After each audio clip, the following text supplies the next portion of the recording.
Welcome to Books in the Freezer, a podcast dedicated to the deliciously disturbing world of horror fiction. I'm your host, Stephanie, and I am joined by a friend of the pod and HWA academic librarian, Jocelyn Codner, to talk about Hello. Frankenstein retellings and horror. Yes. Oh, I'm so excited. It's having such a moment right now. And It is. I have to just tell everyone it is my fault that we didn't record this earlier and hit the zeitgeist at its zenith. I was dragging my feet on reading the appropriate texts, but also the zeitgeist hasn't waned. Like, people are still talking about Frankenstein right now. It just had such a huge moment at the beginning of this year. We had some pretty high profile movies come out and people were just talking about Frankenstein again. And I was all nervous. I was like, "Oh no, we're gonna miss it." But I don't think we have. No, and I think with Lisa Frankenstein hitting streaming, it's now open Mhm. and Poor Things on streaming Yes. now, it's hit a wider audience even than when Mhm. it was just in theaters. And yeah, it's because you checked out like a giant stack of books that you sent me. I And did. so I knew not to expect that we were gonna like record Yeah. and I dug in kind of deep. you know what? We love that though because Yes. we record and we have so many book recommendations Yes. because both of us read a ton for We this. did. We did a pretty broad survey, so Mhm. I'm excited about it. One thing I think is interesting about the Frankenstein story is that it's one of those classic novels where, like, it's not even just about the story. There's so much lore even about the creation Yes. of the story itself Yes. and the night that it was written. Mhm. Yeah, and it has kind of spawned 2 different, um, I don't know, approaches to discussing Frankenstein or reimagining it, and we'll probably talk more about this as we get into the actual media that we consumed, but you have media that has been inspired by the book itself, and then you have media that's been inspired by the creation of the book. You've got Yeah. stuff that is more in tribute to Mary Shelley herself and that group of people and how all of that came to be. And I think both are very beloved still today. I mean, I watched the movie Gothic on Tubi, which is a movie just about that night, Ooh. about the contest. It's not like an accurate like historical piece. It is surreal. Mhm. Mhm. Well, Natasha the Richardson is Mary Shelley. oh, I love Natasha I don't know, Richardson. R.I.P. I know. For so long ago, but still it hurts. It does. She Um, was our mom. I don't know. I watched yes, Parent right? Trap, like, she's like my Princess Di. Yes, absolutely, and I think she was in the live action 101 Dalmatians, right? Yeah. Yeah. Oh, anyway, RIP. But yes, actually, I think I'll have to watch it. I did not get to watch that, and it sounds amazing, but that makes a lot of sense that it would be surreal. That is the Mhm. way that lore has been passed down, is as this surreal thing. It is like the foundations of a lot of little goth girls everywhere. Mary Shelley is the She is queen like supreme. our patron saint of goth girls. I know Yes. we all talk about that story about her, like, losing her virginity on Yes. her mom's gravestone, Right, like, exactly. It's so incredible. Like, her she's just mom wrote The outstanding. Vindications of the Rights of Women, like, And it's icon. honestly, that's the thing, it's this combination of fierce, uh, women's rights, women's freedoms, women's, expression mixed with fierce femininity and, like, women's choice. Like, Mary Shelley and her mother are just such wonderful examples of women being like, "Well, yeah, we are women and we're going to be women and we're going to have our power and we're going to do what we want. And we're also going to be fully in our emotions, fully in our intellectual thinking, fully in our freedoms and our choices." And I mean, as fully as one can be, they really pushed a lot of boundaries for the time, but they still came up against boundaries that we today can push through and don't have to worry about. But they're just amazing. What a duo. Iconic duo for sure. Like, ah, every woman, every person should be in awe of them. Speaking of women's rights, I kinda wanted to talk about why we think it's having such a moment right now, Yes. because I feel like that kind of goes into that a little bit. I love your take on this. I was reading your notes. Please get into it. I want to talk about it. There was an article that quoted Lisa Kroger, wrote a few like nonfiction horror books, including Monster She Wrote, and she hosts the Monster She Wrote podcast. But she was quoted as saying, I think Frankenstein is a novel about grabbing power that wasn't yours to have and what happens when you do that. And then the people who are experiencing that kind of disempowerment, what they're going to do in order to grab it back, which I Hmm. will have more to say as I get into Yeah. my picks, because one of Hmm. them is a story about like a character you would not expect having this Mm, narrative in a retelling. interesting. Um, and she also kind of goes to say that this type of stuff is popping out because of the current rightward political shift we are feeling, and that the last time we had Frankenstein cinema was the Reagan Bush era with Reanimator, Weird Science, and I mean, Edward Scissorhands was post Reagan Hmm. Bush, but you know. Hey, Stephanie from the future. Just popping in here to say I fully thought Edward Scissorhands came out in the mid 90s. Actually, it came out 1990, which would place it under the George H.W. Bush administration. And she's quoted saying, I just know women fear that rights are being taken away and that the Hmm. world is shrinking and their power is shrinking. And what we're going to see is more of that particular type of character who's like, okay, I need to process the trauma that the world has given me. And I'm going to do that by fashioning my own path forward. Yes. I love this. I saw this reflected time and time again in the books that I read for this episode. A lot of it focused on marginalized characters, marginalized populations trying to craft a reality for themselves that was healthy, happy, safe in a world that wanted them gone. And they were really grappling, and same with the original Frankenstein. They're really grappling with why they existed as they did in the first place. Why were they brought here? What is the meaning of life? The original text, the original Frankenstein is so philosophical, which is why I think a lot of people struggle when they read it. Like, I don't know of a horror property that is more disparate in its original form versus its retellings that have really sunk into the media and to our collective consciousness. What we know of Frankenstein when we just watch the movies and watch the retellings or read the retellings is so different from the actual book. There's so many things that I people think it's creators Frankenstein their own Yes. retellings. Yes, absolutely, which is so beautiful. I love that. Yeah. Um, but the original text is very philosophical. It's very much about the hubris of man. It's very much about finding meaning in a brutal world and coming to terms with what it will take to be happy and satisfied. And is that possible, kind of thing. And there's just so much because I think it's rooted in philosophy. It will never stop being relevant to us.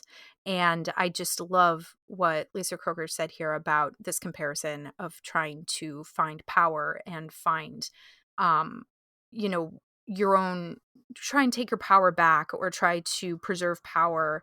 And then also in the negative, people trying to take power that doesn't belong to them, the overreaching, the hubris again. Um, I think it's really, really relevant. And the way that we operate as humans, that's how we operate. That unfortunately is a brutal reality of humanity. We take power. We delight in conquest. We delight in subjugation. Like, unfortunately, it's a thing we've gotten better at as the centuries have passed. Us being societies, us actually having these philosophical thoughts and thinking deeper. But it is still inside of us. And obviously, we are still struggling with it today. We can point to multiple conflicts right now that are exactly this. So I just, like, think that is, and I didn't think of that before. So when I saw that in your notes, I was like, "Damn, so many things are clicking into place here." And it's on a grand scale, and I think it's also on a smaller scale. This is still kind of a bigger scale, but I saw this a lot in the retellings that I read, taking form in the tech industry, where Oh, yeah. people are very much creating things just because they can, not thinking about whether they should, right? I'm That is thinking about such AI. right. Oh, Lord, am I ever. But I think about all of this. Yeah. Like, I'm a librarian. I'm a bit of a stereotypical librarian. I am a bit of a Luddite. I personally subscribe to the ideas that, like, we don't need all of the technology that we have, and a lot of the technology we have has its appropriate lanes, and they should stay there. Like, mostly in the medical industry, I think a lot of this advanced technology is extremely relevant and useful, which, again, a lot of these books that I read have a lot to do with the medical industry. But then they leak out of their designated lanes and they start getting applied to things that I personally don't think they should ever be applied to. So, I'm not fully anti-technology, obviously. I work with a lot of technology in my job, but I don't think it's smart just to create things just because you can, or just to prove a point, or just to be a god, to Yeah. be a Victor Frankenstein. And he learned his lesson, boy did he, and that's what this whole book is about. And I wish some of our current Victor Frankensteins would maybe reread this book and take something from it. But I really like this idea of, entering into a more restrictive climate. People are being more oppressed, and we are really trying to search for our our autonomy, Yeah. our ability to craft our own lives and find our own satisfaction in the world. And I think that's a really interesting read of Frankenstein. Brian McCauley also did a radio interview talking about Frankenstein retellings, and he talked about it from he did mention the autonomy and kind of the gender Mm. thing, but also from a Hmm. point of like empathy and finding Oh, yes. empathy with this creation as it like Yes. goes away from its creator and is trying to find its own place in the world, and talking about how like every time he revisits it now, he's a lot less empathetic with, or he resonates a lot less with Victor Frankenstein, Mm. Hmm. Oh, as he would. absolutely. Yeah. No, what an idiot. Also, though, he's so young. We Mhm. have, I think a lot of people forget, like, we have that image of him as this older mad scientist, but A college student. he's a college student. He's like 20 years old. He's fucking around. Like, I was a nightmare at 20. Like, if I had the ability to create something as powerful and intense as the monster when I was 20, like, the world would be very upset with me. It's not a time to be having that amount of power. But also, as I was rereading Frankenstein, I did write a note down where I was like, is this a coming of age story both for Victor Frankenstein and the Yeah. monster? They're both trying to figure out their place in the world. They're both trying to make their mark, or find their Mhm. family, or their home, their place where they belong, and they're both destructive in that process, which I thought that was so That interesting. is interesting. Yeah. I have to think more about that because honestly, I just like jotted that note down, and then but now I'm kind of taken by it. But yeah, I mean, I feel like there's a lot of interesting conversation about Frankenstein. Joshua Hall was just on Talking Scared, talking to Neil recently about his book Mouth, and they got into monsters, and he was talking about how Frankenstein was like his big one that he really loves. And he said that basically, like, there's something so beautiful about the story, and it's something we can revisit over and over again, and there's just like no getting tired of Frankenstein, and I absolutely agree with him. And we've seen that. I mean, it's been over 200 years and it's still popular Mhm. as ever. Especially in recent media. Should we Mhm. talk about some movies? Ooh, yes. Starting with a recent favorite. We're about to talk Lisa Frankenstein. Oh, yes. Yes. I loved Lisa Frankenstein. I cried. I did I too. laughed. I love Diablo Cody. Like, I Mhm. was a very early Jennifer's Body fan. Like, I immediately loved that movie. It spoke to me. It was the kind of movie I wanted to write. I wanted to create stuff like that, and I was actually really surprised when there was backlash to it. I was like, "Guys, this is a perfect film. Why is everyone mad about this?" You were ahead Um of the curve, ahead of the culture. I was. I'm a perfect barometer of taste. But now, it has gotten recognition as a cult classic, and I think Lisa Frankenstein just falls right in with that. And um, I loved the aesthetic. I loved just the weirdness of it. And this Yeah. is this is a piece that is more in homage to Mary Shelley, I think, to that Really? gothic. Yeah, I mean it's both, right? But it's got that gothic weird girl I mean, she kind fell of. in love at a cemetery. Mhm. Yes, exactly, and had some weird weird sexual experiences. Um, But yeah, I mean, I just everything about it delights me. It really reminded me of Heathers, which is another favorite of mine. Yeah. Mhm. Heather's and Edward Scissorhands felt Yes. like it was Oh, a good yes. Oh my god. mashup of the 2. Some My Winona classics. Oh, yeah, I didn't even think of that. Yeah, another goth girl queen. Oh, Yeah. yeah. Also, I do have a little like another thing I just want as the barometer of perfect taste. I want to put this out there for everyone to get ready because Lisa and Lisa Frankenstein had that glorious long permed hair, right? And she's flicking it around everywhere and it's looking fabulous and unhinged. Stephanie and I just saw Chapel Rowan live in Pittsburgh. Oh, yeah. She had the same hair. So, everybody, get ready, go get your perms, get your extensions, get that long flowing mermaid permed hair. It's coming back. It's coming back. You gotta be I'm ahead ready of the for it. curve. Mhm. Mhm. Talk to your stylists. I can't do this, Jocelyn. You can't commit? You can't do the Can't commit. perm?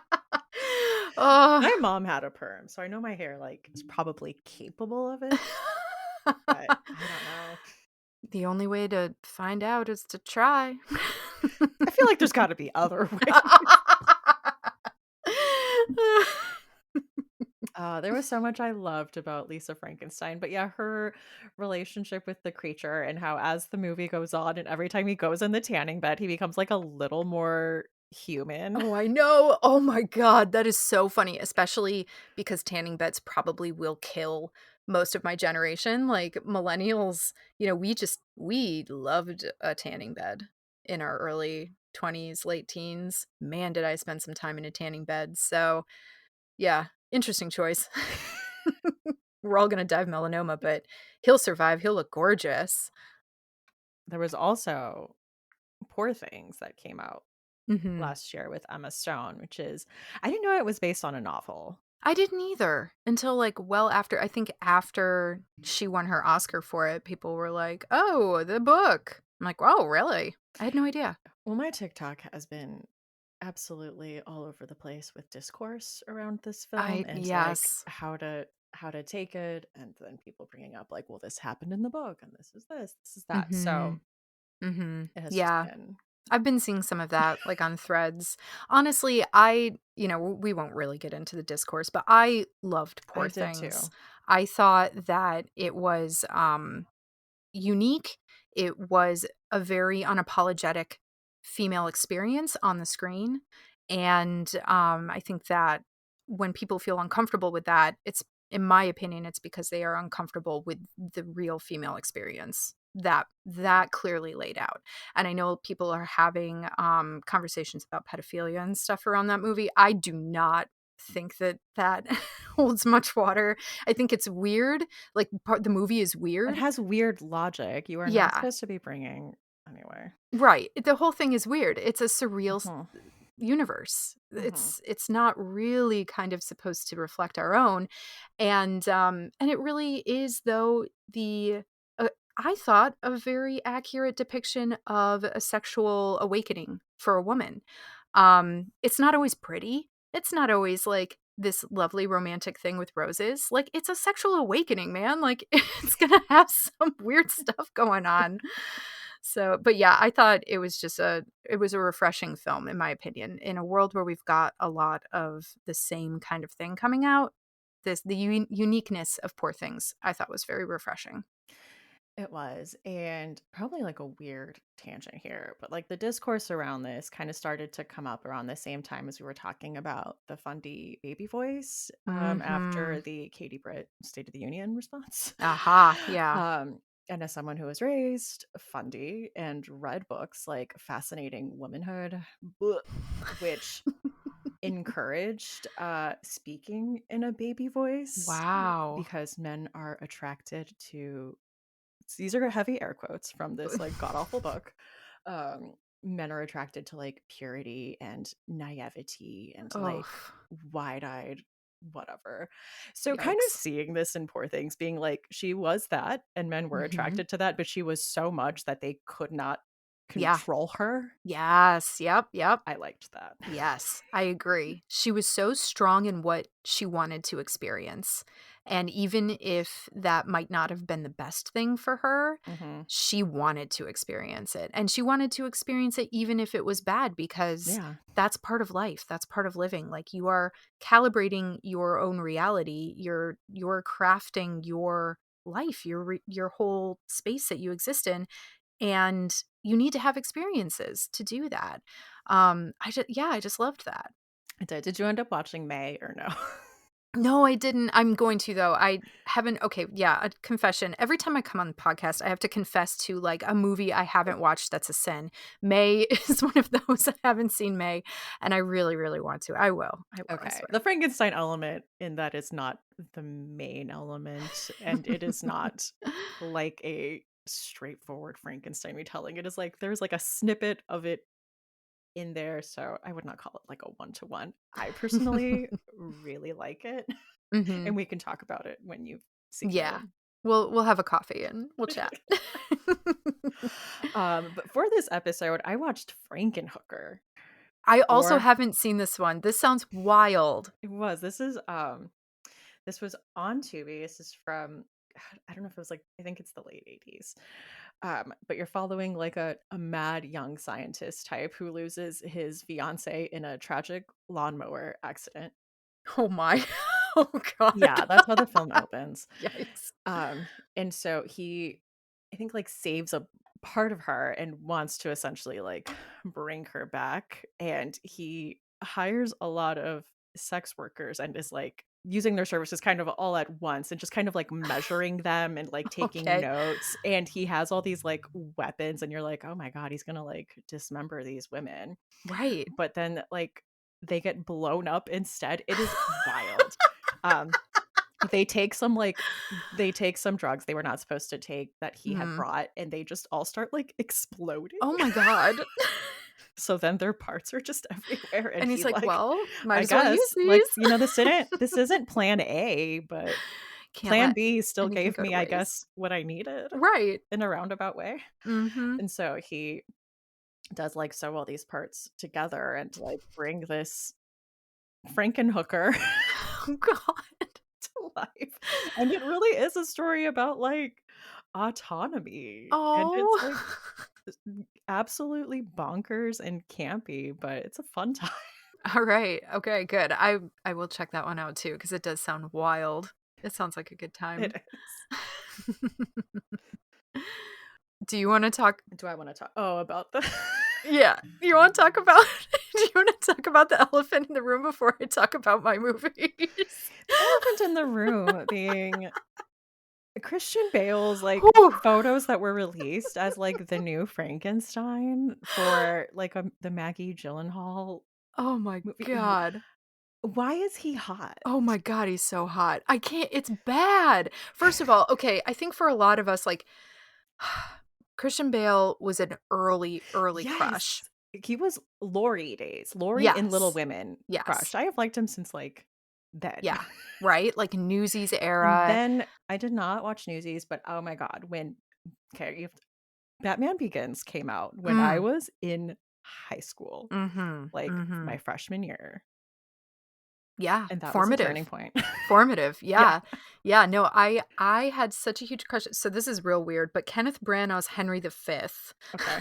he has a very small role in that as, like, kind of a youngish kid, like, he wasn't Empire of the Sun young, Yep. he was, like, a teenager, and I think it was probably before, like, Little Women and maybe even before Newsies, because his role wasn't huge, but I was, like, so obsessed with him in that movie. I don't know, he's, like, covered in dirt on the battlefields of, Shakespearean shit, and I'm just like, "Oh, Christian Bale," and I've just been, like, in love with him ever since, and I can't handle those pictures. When he posted those pictures, I was like, "You've gotta be kidding me. This movie is gonna mess me up." Like, he is so hot with that, like, the scar and all the I don't know, large jaw. I don't even know what's going on. It's I just wanna know, like, what is their angle? Because he's right. obviously very much, like, posing in a Mhm. sultry Right. way and, His like hair is, yeah, like, like all kinda greasy and he's got it flipped and to I show know the a lot of people scar. were commenting on the Jared Leto-esque Mhm. tattoo on. Oh, no, you're right. Oh god. But I'm like, he is stitched together from parts of people, so it would make Yeah, sense that some of those pieces would be tattooed. that's But true. Yeah. I No, don't know. I'm I'm curious to see just like what the direction is. Because absolutely. right now my question Absolutely. is, why is he hot? Why is he hot? And what's going on? Yeah, no, I'm very there for it. I don't even care anymore. Like, I'll just be there. Like, plot be damned. I will Yeah. be there for hot Frankenstein. But I love Maggie Gyllenhaal too, so it's like anything's gonna be fine, I think. Like, I'll have a good time in that movie no matter what. Yeah. So, bring it on. I'm excited. But speaking of The Bride, so I took this opportunity to go back and watch the original, the Boris Karloff Frankenstein, which I had never seen. I'd not seen the actual, like, Frankenstein with Boris Karloff in it. Didn't really like it. Didn't really grab me. It's pretty boring. I mean, it's kind of early-ish cinema days, so whatever. But then I, of course, followed it up with Bride of Frankenstein, which is a banger, absolute incredible movie, like night and day from the first one. And I hadn't seen all of that one. I had seen bits and pieces of it on TV, as you're flipping around. But I absolutely had a blast with Bride of Frankenstein. I thought that was incredible. And then I watched Victor Frankenstein, starring James McAvoy and Daniel Radcliffe. This movie, I think it came out in like 2015. It definitely like slipped through the cracks. I'm not Yeah. going to say This is like, the oh, first time I've heard of it. yeah, Andrew Scott's in it too, by the way. What? Okay. Yes. So for all of us who are, big Andrew Scott stans, like this is a fun one. Um, this movie definitely didn't make big waves. It's not a great movie, but it is fun as hell. It is so fun. James McAvoy is like unhinged in it as Victor Frankenstein, which is great. And Daniel Radcliffe plays a very interesting character. And they take a lot of liberties. There's really not much that's the same. Hardly at all. But it has like kind of it feels like the Robert Downey Jr. kind of Sherlock movies, like, there's a little bit of that energy going Yeah. on, and, the time period, it's just, like, I don't know, it's fun, it's interesting. It also kind of feels a little Neil Gaiman-esque. Interesting. So, yeah, I had a good time watching it, but, not a great work of cinema. It's not I wouldn't put it up with Poor Things in terms of, like, cinema execution. And then, okay, bringing it back to Kenneth Branagh, I watched his 1994 Frankenstein adaptation, which I believe is like in some places titled as like Mary Shelley's Frankenstein, kind of like the Bram Stoker's Dracula sort of. Yeah. Wow. That movie also not great. um, and extremely surreal. And Kenneth Branagh, again, unhinged, looking really good though. Okay. Like, he's ripped, his hair is long, he's, in turmoil for 90% of the film. It's interesting. It was a lot of interesting choices. I'd say it follows the book more closely, obviously, than any of the other things that I watched. But they made some really weird choices again, and it's fine. But the set pieces they're very big. They're very like outlandish, very surreal. Like truly like a surrealist painting is kind of like how it felt to me. And so that's an interesting one. I feel like if you are looking for a good time out of any of these picks, that all the movies that I watched, I would go with the 2015 Victor Frankenstein and then also Bride of Frankenstein, like the Boris Karloff, Elsa Lanchester one. You don't necessarily need to hit up Kenneth Branagh's work this time. Other times he's necessary. This time I feel like you might be able to pass. Good to know. I will make note of that. Okay. Are we ready to talk about some books?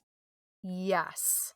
I'll start with The Dark Descent of Elizabeth Frankenstein by Kirsten White. This is a young adult novel I read several years ago, like in the early days of the podcast. And I remember it being like one of my year end favorites at the end of the year. So it's a book that's always really stuck with me.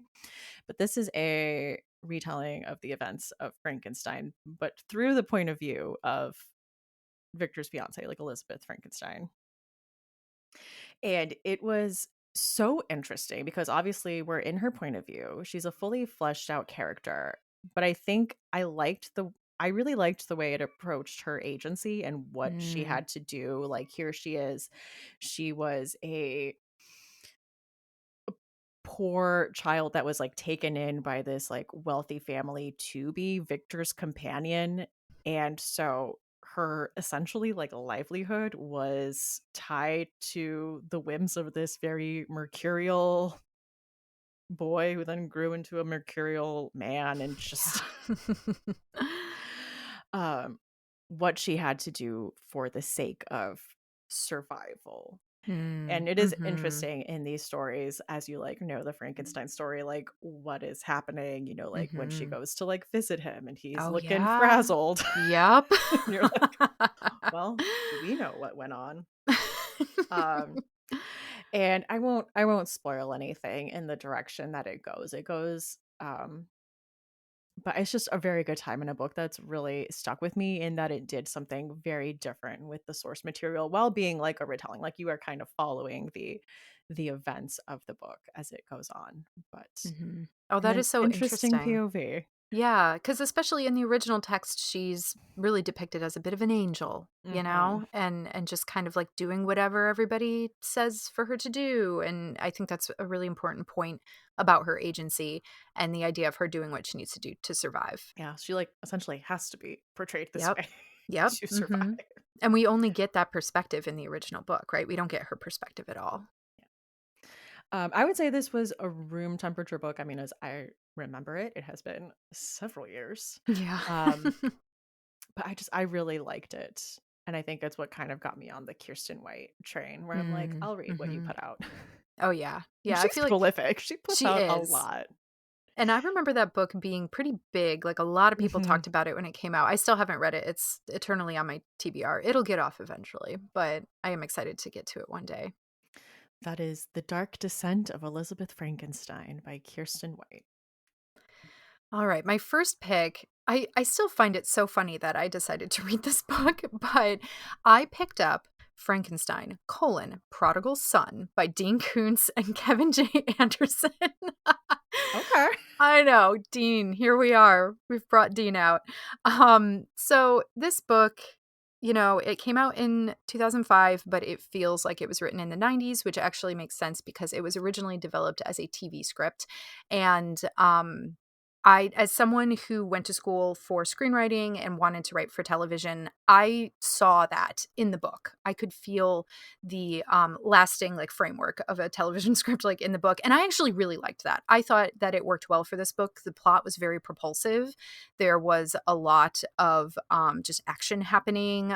We didn't linger too long on things. The characters were very like well crafted. There was economy, and it was fun. I'm gonna At the top of this, I'm gonna say that ultimately, when I was done reading this book, it was fun. That being said, I had some problems with it, and I do want to put like a trigger warning in my discussion of it for ableism because we're going to get to that.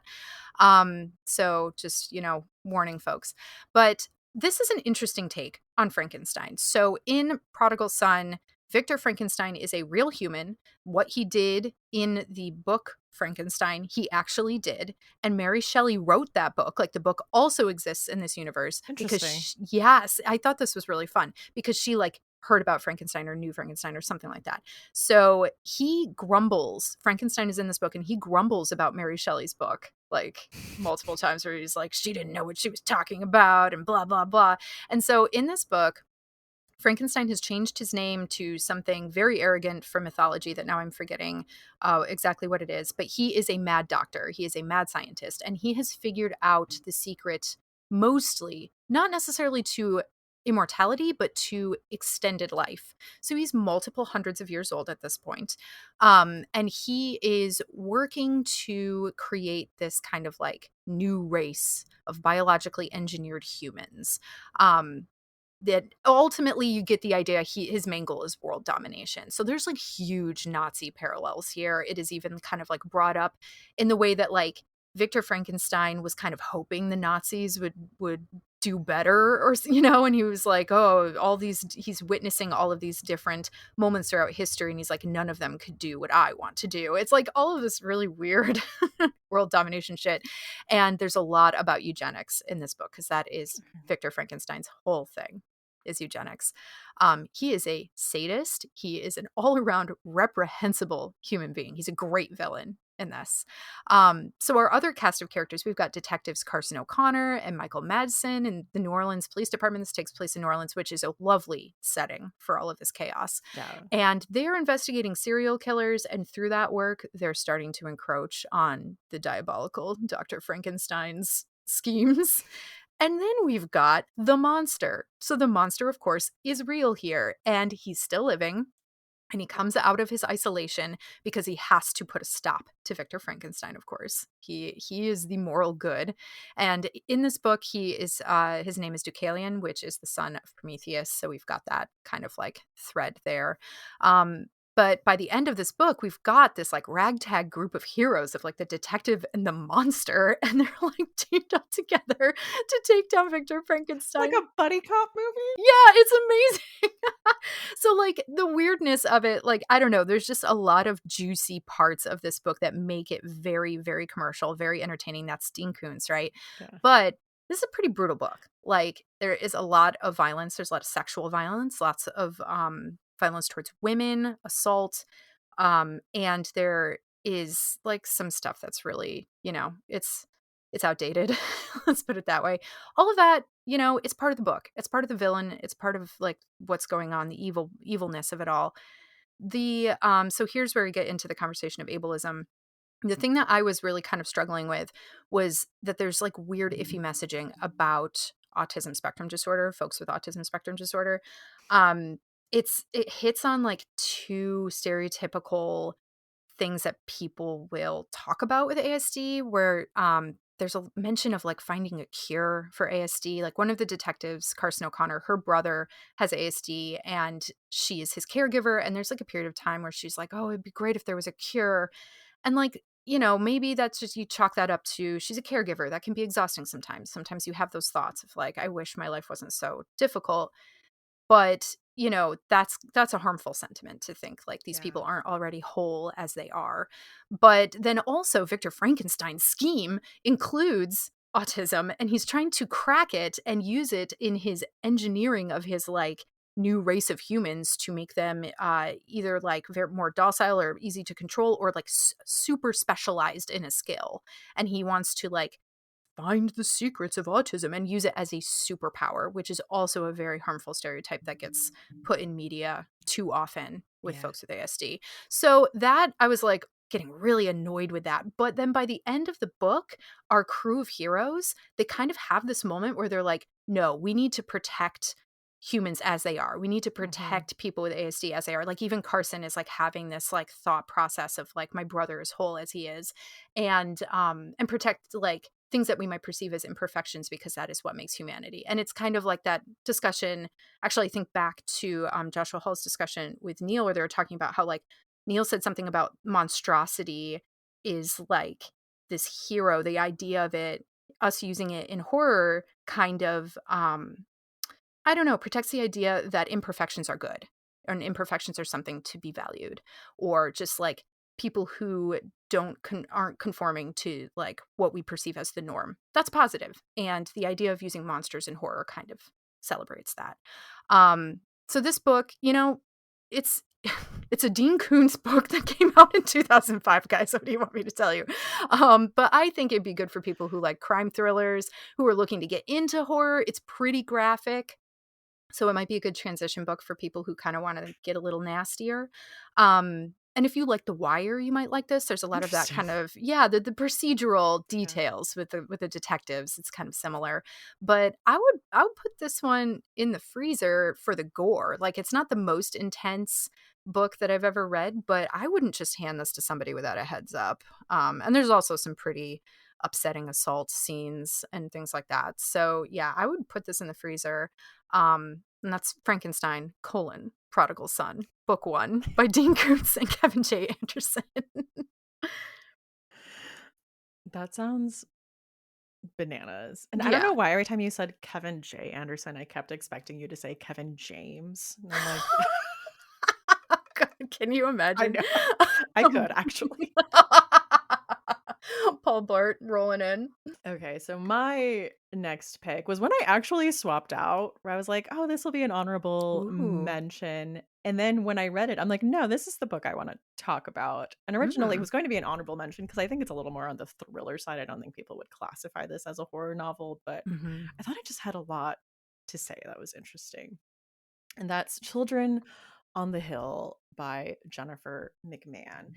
It's a dual timeline story. So the first timeline is in 1978, where we are at a renowned treatment center where Dr. Hildreth is acclaimed for her compassionate care for the mentally ill.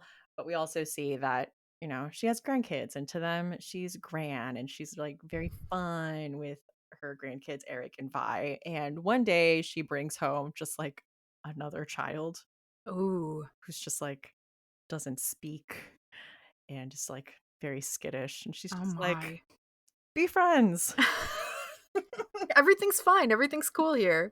And like as kids, they're like, cool, another friend. Mhm. And so as you're going through the story in that timeline, it's like, yeah, like they take her in and they make her part of their like monster club. Like Vi is really Hmm. into monsters and like keeping a record and like categorizing them because like monsters are everywhere and you just got to keep your eyes open.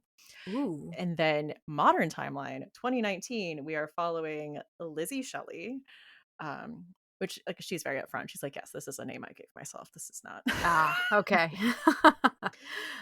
host of the popular podcast Monsters Among Us. And we follow her as she travels to Vermont, where a young girl has been abducted. There's a monster sighting, and she is determined to hunt it down because she knows better than anyone that monsters are real. And one of them is her own sister. Oh my god, this sounds so good. I love Jennifer McMahon, but I haven't read this one. It's going to be a weird sentence. I did get excited when you mentioned eugenics earlier. I saw you perk I'm up in like, the thing. I'm like, "Oh, she's got something to say."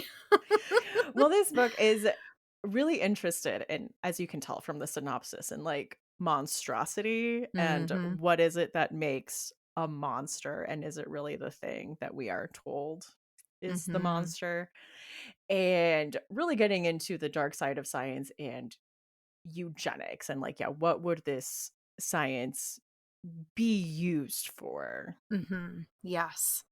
if it was there. And I do love like podcast host Yes. protagonist. You're like, representation." Finally, Yeah. they killed us off in Halloween 2018, but we're Right. still staying strong. Well, all representation can't be, like, positive and rosy, it won't be full. I'm just glad it didn't fall into the kill your podcasters trope. Just Right, like, I know. We got a little bit of a break, we got a yeah. breath of fresh air. Oh, but this was just, I mean, Jennifer McMahon is good at what she does because I think, Mhm. I don't know if most of the books I've read by her are dual timeline, but that is a thing to juggle when you are writing, where Yeah. you have to like give enough information at like both times and propel both stories forward and like reveal things and keep the tension somehow the whole Yeah. time. And she Mhm. does it so well. Like this was a 5-star Mhm. book for me, Ugh. which I wasn't expecting. I was kind of thinking like, this will be like a 3-star book that I'll like kind of mention. Right? Yeah, And yeah. I was No, like, and oh then no, it I lingered. loved this. Oh, I can't wait to pick it up now, oh my god. So that is Children on the Hill by Jennifer McMahon. I just want to take a quick break to remind everyone like we've got these themes that keep coming back. Like even in my Dean Koontz, there's a big strong theme of autonomy there where, Victor is trying to create these super soldiers that are easily controlled. And also he has this domination thing where with women, he fully controls the women. So like he's taking autonomy away, he's taking that power. And you just mentioned, like using where's this kind of technology going, like these are the technology, the autonomy, like all of this is coming together. I just want to acknowledge that I love that this is Yeah. cohesively coming together. So my next pick is Destroyer by Victor Laval, which is a graphic novel slash comic book, and I think a lot of people know about this.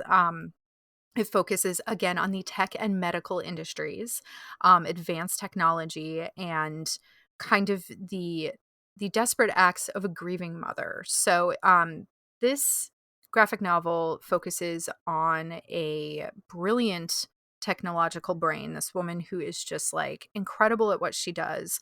And she has a son, and she is Black, her son is Black, and he is killed by police. And that grief and her personal knowledge kind of come together, and she decides to, bring her son back. And there's like a whole thing. It's short. You can read this in an afternoon. I don't want to like say the whole thing, the whole plot, but there is a lot about, it's a revenge story. It focuses on grief and justice. It talks a lot about, social justice and the pain of this country and things that we have been talking about as a country pretty deeply for several years now. And it was also, it's got fun science fiction elements, and it is gory and violent. And if you like Frankenstein, if you like Victor Laval, like definitely pick this up. I read it on the Hoopla app through my public library, so you could probably get it through Hoopla. And this was kind of more of a fridge read for the violence and the upsetting real world horrors. It wasn't too bad. Like, I would give this to a teenager probably, but yeah, that's Destroyer by Victor Laval. Oh, this has been on my TBR list, and I've seen it on Hoopla as I've been like looking Hmm. for like graphic novels. I'm like, I do need to read that. Also, like, I've loved everything by Victor Laval that I've Yes. ever read. Like, I've Yeah. never read a book by him that's Hmm. even been like okay. Like, they've all Right. been great. Out of the park. Yeah, he is an auto buy for me. Yeah. Ugh, when you mentioned the mother losing her son reminded me of Monstrilio, and I'm mad at myself for not even Mm. thinking of that. Oh my I God. know, it was right there. Someone out there is, Yes. like, screaming at me, I like, "How know. could you not?" And I do have that. I have it on my shelves. I haven't read it yet. But yeah, you're right. The grief, because that is very similar. Yeah, it's like a mother and her son dies, and she is in so much grief, and she just heard a story of, like, a woman who was able to, like, bring her son back to life by, like, keeping a piece of him, so she cuts his chest open and, like, takes out, I believe, his it's a piece of his lung Ooh. and kind of, like, nurses it, and it's alive, and it, like, grows and grows limbs and becomes, Ooh. like, a monster that It's was like a sourdough starter. Sorry. This is a book about grief, but it also has, like, its funny parts, so it's okay. Okay, good. I have it on my shelves. I'm going to read it. The cover art is so stunning. I couldn't resist, like, just grabbing it immediately. Sourdough starter, like, bad edition. No disrespect, but first thing that popped in my head. But my final pick is a book that came out this year. It's Ein Hollow by Tim McGregor. I really liked this as well. And I think it was interesting as a retelling because, like I said, when you're reading The Dark Descent of Elizabeth Frankenstein, you're kind of like, okay, yeah. And then, like, when she does this, like, this is what's happening in the book. And it kind of follows that.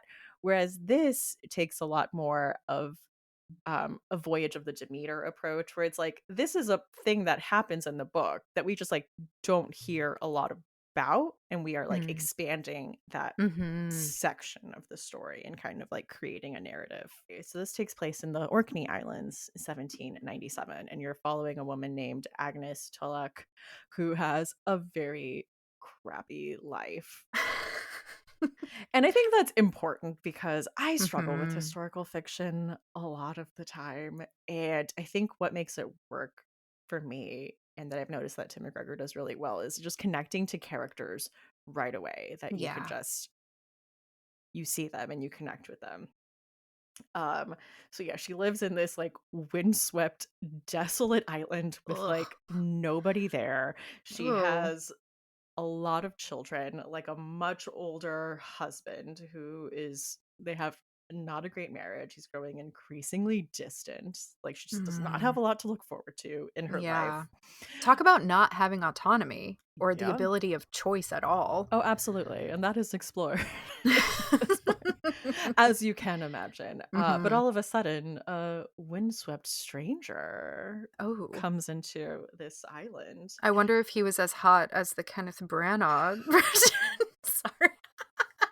I think when your island has like 10 people, maybe your Mm. standards are not like Oh, yeah. You're like, "A human?"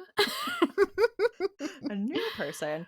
Mhm. But her husband is like, "Oh, by the way, like you now work for him. Like you have to go clean his house Oh, to make us wow. money. FYI, get to it, Yikes. woman." Oh my god. Ugh.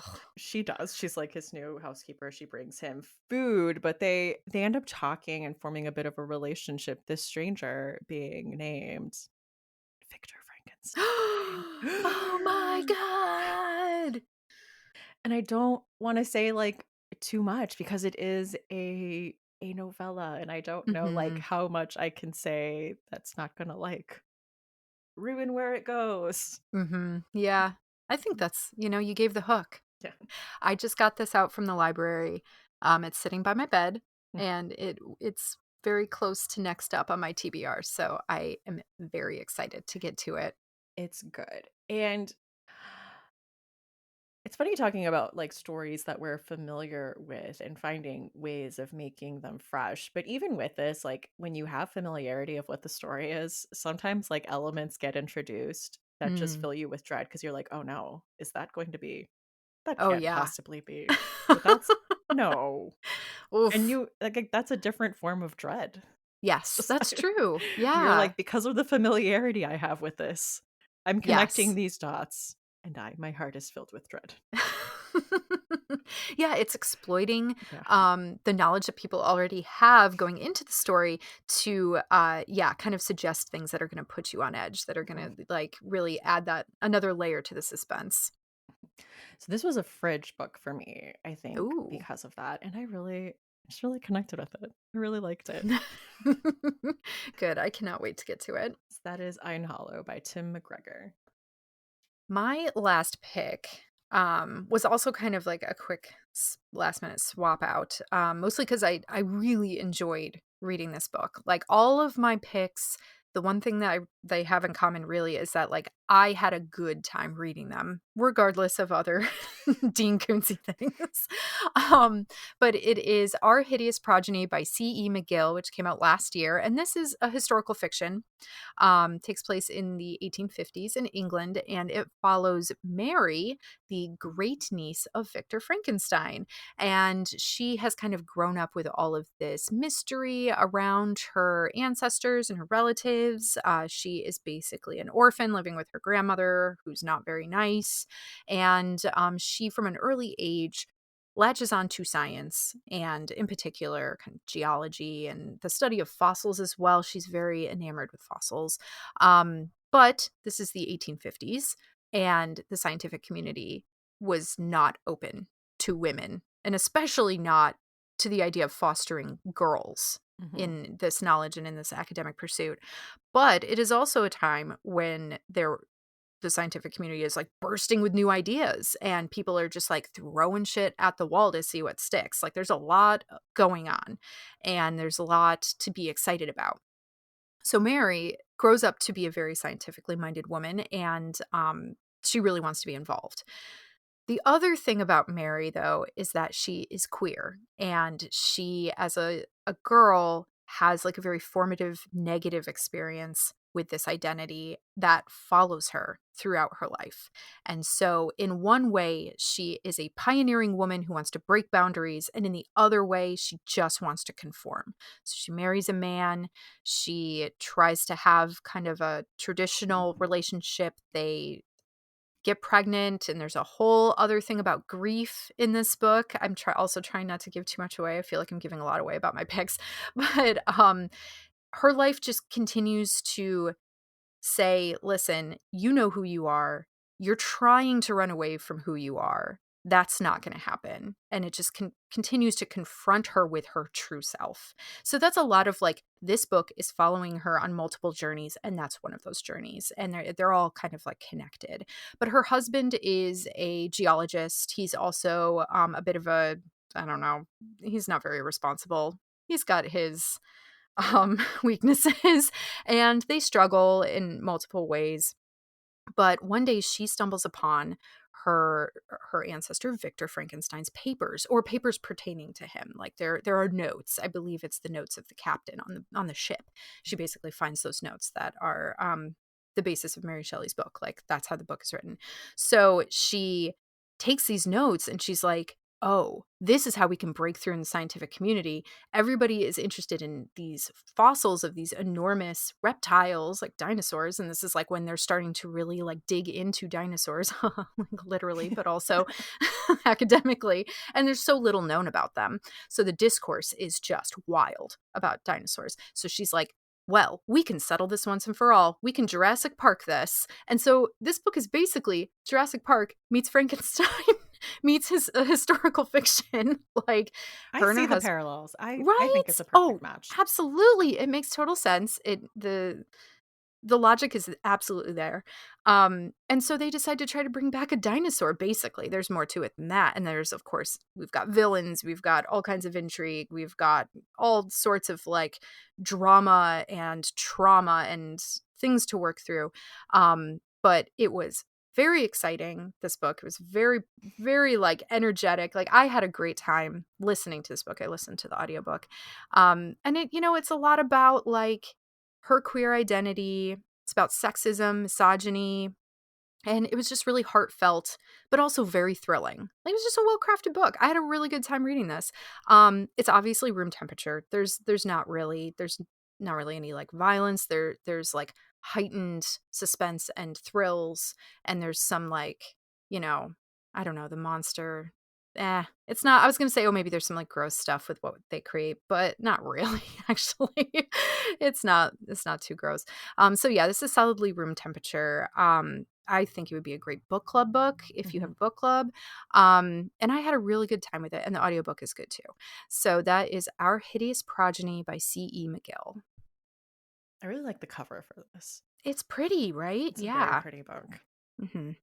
I need to check it out. I know we both have a list of like honorable mentions because the genre is rife with Frankenstein Oh yeah. material. Oh yeah. Like I read the Junji Ito Frankenstein manga, which for the most part was just an essentially a straightforward retelling, but with Mm-hmm. like Junji Ito art, which I'm never gonna say No, no yeah. to. Yeah. No. So that was a fun way to like take in the story again. Mm-hmm. But I also thought of this one's a little more wacky. Uh, but All You Need Is Love and a Strong Electric Current by Mackenzie Kira, Hell yeah. which was mentioned like very early days of the podcast. She came on to talk about this novella, which essentially follows a woman who's an EMT, and her essentially like her kink is that um, she likes them to be cold, Mm, alive, but but cold. cold. Um, and so her boyfriend dies, and she keeps reviving him Oh my god. in this like horror sex romp Woo. police chase. Oh my god. So yeah, a little bonkers. But Oh yeah. using science for selfish purposes. Alex. There we are. I mean, it's a theme. It keeps popping up. So a few years ago I read the Eternal Frankenstein anthology. I actually think it was one of the first physical arcs I ever Oh wow. received, like in my early days of like making book videos on YouTube. And it was from Word Horde. Hmm. But I remember there was a lot of interesting stories in that I really liked. But obviously, they're all stories that are based on Frankenstein, as you can imagine. Right. I feel like there are quite a few anthologies because I have two anthologies as well on my list here. So there's The Afterlife of Frankenstein, edited by David Sandner, which is an anthology. And this was recommended to me by horror author extraordinaire Michael Arnzen. So thanks, Mike, for that. This is really good if you want to explore the influence of Frankenstein even further back. So it's a collection of short stories and excerpts from other works that were published between 1818 and 1918. So this is like classic stuff from the first century of influence of the book. So that if you, are interested in that era of Frankenstein influence, and if you are slightly more academically inclined, I think this would be a good anthology to explore. And then the other anthology I had was In the Shadow of Frankenstein, edited by Stephen Jones. And this is more of a modern collection of short fiction inspired by Frankenstein. And this has authors like Ramsey Campbell and Lisa Morton. And there's a foreword by Neil Gaiman. So that's a fun, it's good. I enjoyed a lot of the stories in that. And then, okay, I've got more. And none of these are really like horror. So, Frankenstein in Baghdad by Ahmed Sadawi. Probably saying his name wrong, but that is probably a little bit more horror leaning. It is gross. Like, there's parts of it that are absolutely gross. These descriptions of like rotting body parts and also just the effects of war. That book is really interesting. It takes place during the Iraq War, I believe. Wow, I really should have reviewed this before I started talking about it, but it is modern era conflicts, and someone is basically taking the body parts of people who are killed in this conflict and creating one singular human out of them so that they can be honored and buried like tradition requires. But that's difficult in this environment when people are literally getting blown up and there's just pieces left. And there's so much wrapped up in this book. There is so much about family, there's so much about war, politics, corruption. It is more kind of like literary fiction leaning, but there is like some brutality in there. So that is an interesting one. It was up for a ton of awards. So probably a good book club pick. And then I also read Unwieldy Creatures by Addie Tsai. And this one is like more of a straight retelling of Frankenstein, but set in the modern era, although feels very surreal. Like, this is an interesting tone this book has. And it focuses more on its Asian Americans with, there's biracial characters and they're queer as well. So when we think about these marginalized populations in America, like, this book really touches on this, what it's like to be a queer biracial person in America. There is a lot about intimate partner abuse in this, domestic abuse. There is a lot about loss of autonomy, a lot. And this book focuses on reproductive technology. So there is a lot about IVF. There's a lot of reproductive abuse that happens in this book. This is a sad, kind Interesting. of a sad book. It ends very positively though. And it is also, I think what it really shares with Frankenstein is its strong focus on philosophy. There is a whole section of it devoted to gender philosophy and the monster talking about gender and how the monster kind of got to its gender identity.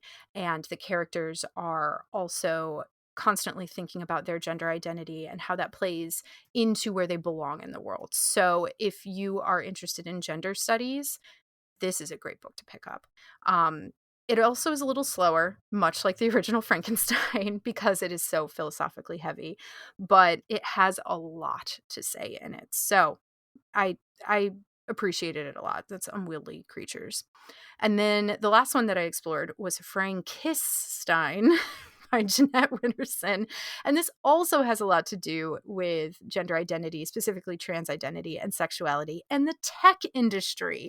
So, Oh, yeah, a lot of what I read had to do with gender identity and technology together, and the medical industry. It's just, this is why Frankenstein is eternal.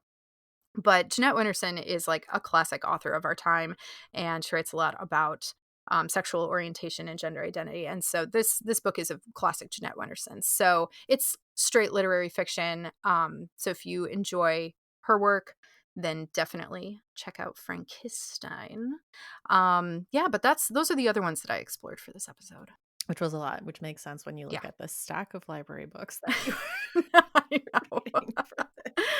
Oh, yeah. I go to my public library and I'm like, I'm here for my holds. And they're like, this is all Frankenstein. Like, they're just like, what project are you working on? Like, they know me now. They're like, "You're doing a project, aren't you?" I'm like, "Yeah, I am." Like, no, I just get really weird niche obsessions. That's true too, to be fair. Yeah, Yeah. I think it's true for a lot of us. It is. Well, do you have any chilling obsessions?